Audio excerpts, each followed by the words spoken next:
Great to be here. Thank you very much. Wonderful to be surrounded by students and so many people.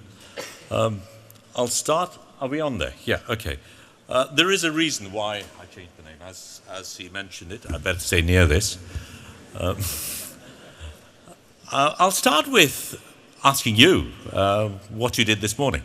I mean, I won't ask personal questions, but in the process of getting here, in the process of walking here, cycling here, whatever you did, I think all of you did something which is very political. You saw. And every time you saw, you interacted with a process which is involved in shaping your mindset. You were involved in looking at advertising, at propaganda, at many different signals that were given to you, which in some way help you decide how you must look, how you must feel, how you must behave.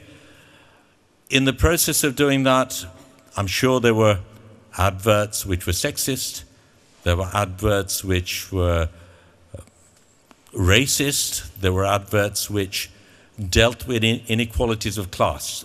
It happens because those are the ways in which a lot of what we're told are absorbed by us. And it's quite possible that you did not rise up in protest. It's quite possible you did not decide to question these messages that were given to you. It's possible you did not arouse other people around you and mobilize protest against it. That is one of the ways in which we're controlled. There are many other ways in which we're controlled, but there is another, which is not my word, it's someone else's, someone you'll be familiar with, Wim Wenders. And he talks about one particular feeling that we are often given when in the process of indoctrination we're told nothing can happen. You can't bring about a change. What am I going to do? This is the way it is. You give up. And it's a very powerful and a very dangerous method of indoctrination. And one of the things I'd like to do through this process is at least get you to engage that we can be part of that process of change. I'll start with showing pictures of my parents. I mean, everyone likes showing family pictures. Let's see if this works. Okay, there we are. Can I see that? Yeah, I can see that. So on the right is my father and mother and my brother and my sister. Sadly, it's only my sister who's alive today. As you can see, I'm not in that picture. This was taken shortly before my parents left for London. My father was going there for training. He was a doctor. And they left their children with my grandparents. I had not yet been born. The picture on the left is my mother teaching me how to play the harmonium. And at a much later stage, in a candid moment, my mother told me that I'd been a mistake. Now, at this time, when she discovered I was a mistake, my mother was a career woman. She wanted to get on with life, and she decided that she didn't want this little baby. So my mother and my father had a little argument. In this case, luckily for me, my father won. So there you are. I'm learning to play the harmonium. And I show this for a particular purpose. There is a reason behind my madness. There's my father teaching my mother to use the laptop, convincing her it won't bite. But what happens is when my mother gets married, she is in Kolkata. Her mother-in-law isn't really keen on the idea of the bride going off to university. So my mother puts on a burqa every day, and my father's younger brother takes her to visit her friends. And that's how she graduates through university. I'm sure everyone knew what the real deal was, but this was an acceptable way in which this thing could be managed. So after partition, my mother comes to Bangladesh and she wants to set up a school in a relatively poor neighborhood. No one's interested.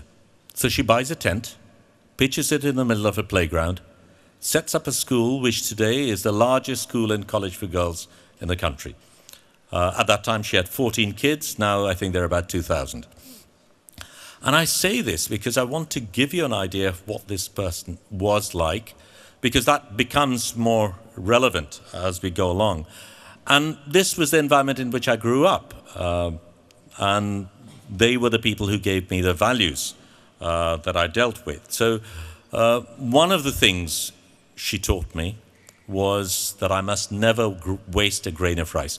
At the end of my meal, if there was a grain of rice on my plate, she would tell me, she was a religious person, she would tell me, on the day of doom, every grain of rice will complain to God that he wasted it. Now, that's a pretty scary feeling. So we kept our plates pretty empty. There was another thing which in our country is quite prevalent. We're told that we must never eat when someone else is hungry or someone else is watching. And we're told that you get stomachache. Now, we didn't want stomachache, so usually if you had food and someone didn't, you shared. But there were all these little ways in which practices were inculcated in us. I'll come back to this later. I want to move on to an aspect of photography which is quite interesting. You see, this is my bridge taken in 1887. Shutter speed 6 milliseconds, which was at that time quite revolutionary. Since then, it's gone on quite a lot. So you've got the My Bridges picture. You've then got the photograph of a nuclear explosion documented in a particular way. Then the bullet going through that card. The next image is one of taken at an atomic level. But in that process, what we've gone is from the milliseconds, we've gone to nanoseconds, to femtoseconds. Femtoseconds is actually quite interesting. If you look at it in technical terms, it's 1 trillionth of a second. That's pretty short. And where it's been developed at MIT, using femtoseconds, they are now able to photograph light at slow motion. And that gives fairly interesting characteristics. They can actually now, they claim, they will be able to look around corners using this technology. There are other things involved. The last one is attoseconds. That's 1,000 trillionth of a second. And that we're actually looking at electronic movements and things like that. So technology has had tremendous advances, certainly in my profession and many others. But what concerns me is that this has not been paralleled by similar advances in our human understanding. We have not had similar changes in the human index. We have not become more tolerant. We have not become more understanding. We have not become better human beings in anywhere near the scale is which technology has developed. So I'll come back to my mother. My mother was an egalitarian, progressive woman. But in countries like mine, in middle-class homes, we have home help. And Mizan is a young boy who used to work at my parents' home. He would clean the room where we watched television, but he was not allowed to sit inside to watch television. So he would sit outside in the veranda and watch Alif Laila, his favorite film. I took this photograph. At that time, we still do, we bring out calendars, but the calendar culture in Bangladesh, and probably in other places, you had pretty girls, you had flowers, mosques, landscapes. You didn't deal with social issues. But in our calendar, we printed this picture of Mizan.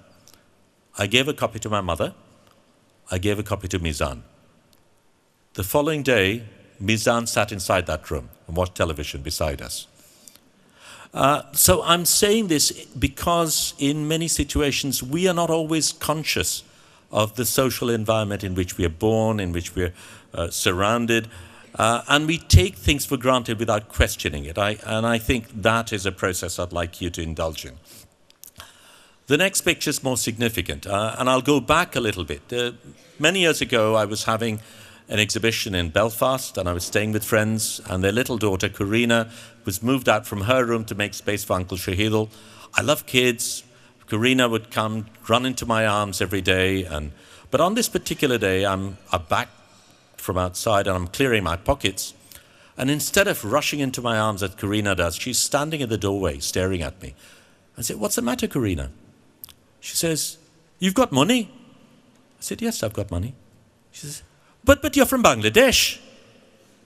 And this little girl couldn't make it fit. I mean, in the cultural environment in which she'd been brought up, Bangladeshis having coins in their pocket meant they had money. This wasn't part of the script. She couldn't reconcile herself. And that got me thinking about this social and educational environment in which a 5-year-old girl cannot believe that a Bangladeshi can have coins in his pocket. So I began wondering why this happened, how it happened, and certainly one of the reasons I think it does is because countries like mine, which I call the majority world countries, because I don't like to be third in anything, certainly I don't like third world as a nomenclature, we are primarily photographed by white Western photographers who come in to visit us on a short assignment, have diarrhea for 2 days, photograph the third day, and they essentially regurgitate a pretty stereotyped version of what we are, and that is how Karina recognizes us. So the first photographic assignment, serious photographic assignment I had was to photograph the floods in '98. But while I'm photographing the floods, something very interesting happened to me. I'm in a warehouse. These kids the families have gone to the only dry place there is. These kids wanted to be photographed. Hey, mister, take my picture. I like kids. I got them near a window. I stand them up and I take this picture. And then something interesting happens. Or at least I watched something interesting. Let's see if this one works. You see that kid in the middle? I realized he was blind. A blind boy has pushed himself into the center stage, insisted that he be photographed. And I've been wondering, why is it so important for this blind boy to be my picture?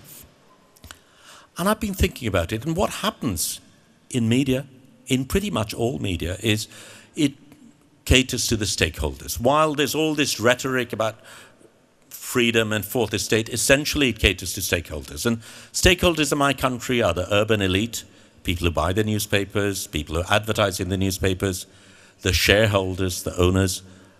The rural population does not come into it. So stories about villages are about grotesque things, about horrible things, or when things happen in huge numbers. When I photograph this boy, the possibility that his picture might appear in a newspaper is the one chance that he has of existing as an individual rather than as a number. And it's a very numbing, humbling thought that my photography can have so much power. And it stayed with me because I've asked myself this question of what I do with this power. So, again, during the floods, and these are people waiting for wheat might run out, and they're not sure what will happen. But at the same time, when I go back to Dhaka, I'm invited to a wedding. And it's the wedding of the daughter of the most powerful minister in the country. Pretty much the who's who of Bangladesh is there, the media is certainly there, not a word is mentioned. They break down the wall of the stadium where this wedding is taking place so the red carpet can go from the president's Cadillac to the dais. Now, the fact that this can coexist relies to a large extent on the invisibility of certain people, on the value given to certain people's lives and how we assume that certain people's lives are worth less than others. I'll move on. We don't have too much time. I began questioning my own position within it. Has that moved? Yeah. And one of the things I decided to do was to teach working class children photography and women photography because I recognized I myself was part of the problem. As a middle class male individual, I was in a position of power and I wanted to work against it. So Zakir on the left, Iqbal in the middle, Palan in the right are my colleagues. Actually, Iqbal is now a photographer in Italy. But one of the things that happened while we were teaching these kids is one day the kids come up and say, we want bicycles. Why do you want bicycles? Of course I know why they want bicycles. I mean, we all want bicycles. But they came up with a very good analysis. They done a cost-benefit thing, and they said, look, you spend so much money every day for us to come to the agency. If you buy us bicycles over so many months, you'll recover the money. You'll actually be saving yourself some money. I was impressed. But I wanted their parents to give me permission. Dhaka streets are dangerous. I didn't want these kids coming up and down the Dhaka streets with a bike. So I said, you've got to get permission from your parents. One of the things we'd also done in between was we had just talked about how we might replicate. We're a small organization. We can't do things in thousands. So the solution we came up with was that the kids would teach their parents to read and write. So a couple of days later, Iqbal comes back with a torn piece of paper, and in scrawly writing, his mother has written, "Yes, Iqbal can have his bicycle. You have my permission." This is the first letter she's written that her son has taught her to write. And they framed this piece of paper. It was the proudest possession of the family. And I bring it up because when we've gone to evaluation, people talk about numbers, scales, whether things should be multiplied. And I'm convinced that unless we are able to recognize the value, the human value of what a letter like that means to Iqbal and his family, we cannot understand the mechanics and the dynamics of these social phenomena. I'll move on to other things. The garment industry in Bangladesh is very important. 76% of our foreign income comes from the garment industry. The picture on the right by one of my students, Lima, is taken recently. The picture on the left is taken by another of my students, Pew, taken in 1991. At that time, children were working in garment factories, and the owners would lock the gates. There was a fire, the children couldn't escape, they died. As you can see, while children are no longer working in the same way, the situation hasn't changed very much. But Molly, one of the girls that I was teaching, looked at this picture on the left and says, "Oh, that's the fire in number 10. What happened?" "Oh, what's there to say? The owner took the bodies and dumped them in the drain at night." "How do you know?" "Everybody knows." "What happened to the owner?" "Nothing ever happens to owners," she says. She waits a bit and goes, "If I had a camera, I'd take his picture. I'd put that guy in jail." I'm a photojournalist. I do this for a living. But I'm also cynical, and I know that much of the time my photographs don't really make that much of a difference. But the fact that this little girl believed that she could right a wrong if she were given that opportunity, if she were given a voice, was for me very important. I went on to do other stories. This is one on migration, and I'm not going to spend a lot of time because I can see I'm running out. The picture on the left was quite interesting. These workers come in, they're going to go far overseas. They're quite excited. The airport is swanky and new. But it's when they come to just before the opening of the plane, they look at their families far away, and they realize for the first time that what they're leaving behind. So they wave, and both people on both sides are waving. They can't see each other, but they don't move. And the air hostesses know this is going to happen. So they sort of hustle them in, and that is the beginning of a journey, which for them is very traumatic. But we need to understand, because we accept that in our lives, we will better ourselves, we will go up the social ladder. But we relegate this group of people to economic migrants. They do not have the rights to improve their lives for their betterment. The same aspirations I have is something I deny them. I'll move on. I see these slabs. It's quite unusual. They're tombstones. And in Bangladesh, you wouldn't ever get a chance to walk over tombstones. Here, at least, the church is used for something functional. But I'm reminded of a particular statement by Mike Royko. I'm not reading the whole thing, but you can see it. "Find a place where a tree is needed and return me to nature. When the acorn grows, I can nourish it and give back to nature in some measure what I have taken." We consume all our lives. We continue to consume after we've passed away.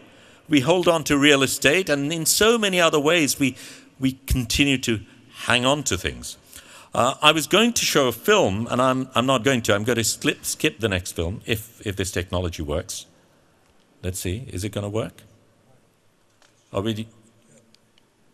Okay, we carry on. People are being patient with me. So this is a film, if it works, which will be, let me try this. Down on the night of the 25th of March, nicknamed Operation Searchlight, led to widespread killing. Mujib was arrested. Some 10 million refugees made their way to India between April and December 1971.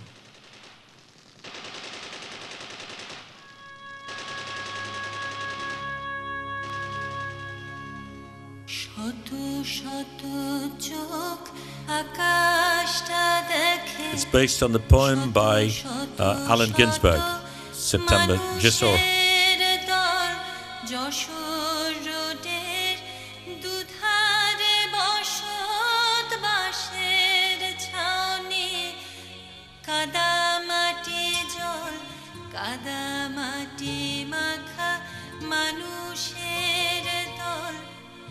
গাদাগাদি হয়ে আকাশটা দেখে, আকাশে বসত মরাই স্বর্ণানিশ জানাবে, ওরা বলো কাকে ঘরহীনরা, ঘুম নেই চোখে, যুদ্ধে ছিন্ন ঘর বাড়ি দেশ, মাথার ভিতরে বোমার বিমান, এই কালো রাত কবে হবে শেষ? I show this because I think pretty much all wars are fought over resources. There have never really been genuine reasons for any war, and in all of these situations there are power plays, geopolitical struggles and all those sort of things that happen. It's interesting to remember we followed this up with a set of oral history, oral interviews, and one of the people in the refugee camps was talking about how in 1971, that was interesting, one of the times when the United States and China were on the same side, the side of the killers, not surprisingly. But the US flexed its muscles by sending the 7th Fleet to the Bay of Bengal. The Soviet Union at that time was supporting India. It was the presence of the 7th Fleet that made Indira Gandhi decide that India needed to go nuclear. India going nuclear made Pakistan go nuclear. That led to North Korea going nuclear. Of course, we never mentioned the fact that Israel is nuclear. We don't know about that one. But I'm just generally talking about how the effects of some of these things have far-reaching influences which we don't always recognize. Let me see if this thing's going to move on. I'm going to talk very briefly about the original thing I talked about. I mentioned the fact that there were these representations. And one of the things I did in the early 90s was introduce a term called the majority world in place of third world, developing world, least developing countries. And I wanted to remind people that the G8 countries represent only 13% of the world's population. And when they have this meeting in Paris or wherever else and make decisions that affect a farmer in Bangladesh, I want to remind them that they were never chosen as our representatives. And I think this rhetoric of democracy needs to address the fact that in this decision-making process, the majority of humankind is not given space to make decisions about how they themselves might be governed. So I'll leave you with just one picture. I hope this one's going to go. Yeah. And this is a picture by another of my students, Akash. And he is a majority world photographer. Poverty is not something which we are strangers to. It is part of our reality. But I think how you portray poverty relies upon the sensitivity, the understanding, the proximity with the people that you have, and your sense of values. And Akash is photographing a woman who breaks bricks. It's a hard life. But what he shows us is not the breaking bricks, but the fact that during her work, she will find a break, and a colleague of hers will bring across her kid, and she will take time. This poor woman will take time to steal a kiss. And I think that is the way stories need to be told. Thank you.